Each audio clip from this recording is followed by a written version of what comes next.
It's fantastic to receive this Lifetime Contribution Award on behalf of the studio.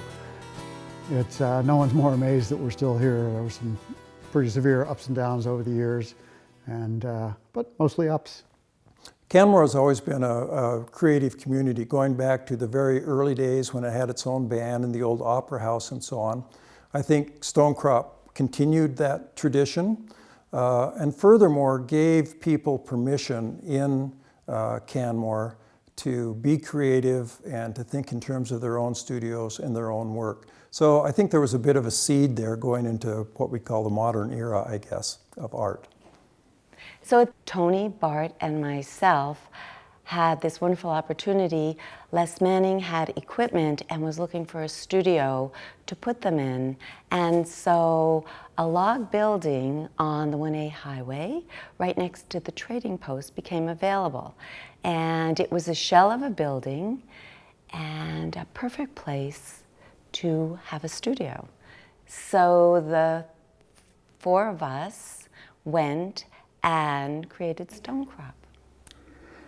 So my role in Stonecrop was a very short-lived one, but my heart's been in it ever since it began. I had a plan that I would, anytime that I'd have free time, that I knew that I couldn't work in the studio in Banff because I'd always be interrupted, that I was able to come home and work in a studio here.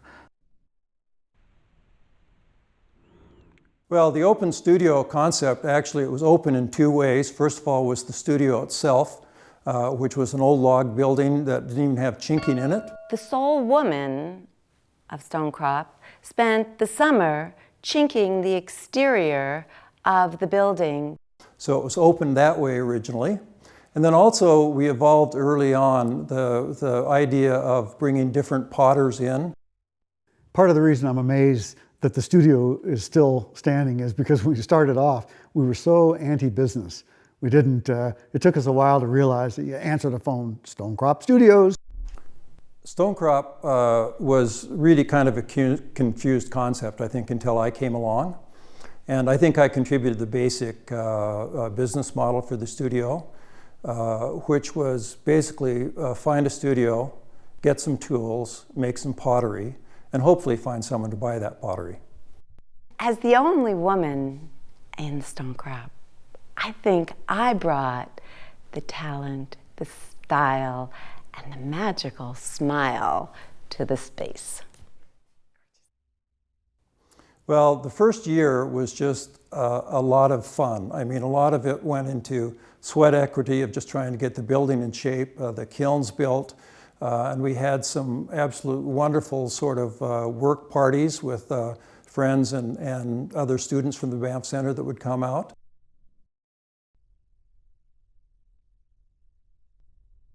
Okay, the day that you pulled up into the studio was August 1st, 1975. You had written your job application for it, and one of the thing that convinced us that you were the right person is because you had what? Cream puffs. Cream or chocolate-covered Bavarian cream puffs. That was right. my claim to fame. Exactly. Yeah. So you guys welcomed me to the studio based on my baking ability. Some of the strongest, most poignant memories of the studio would have been the initial open house when we had hundreds of people through. I mean, it was an eye-opener. It was, you know, it showed that we could not only support ourselves, but make weird stuff and people would buy it. It was great.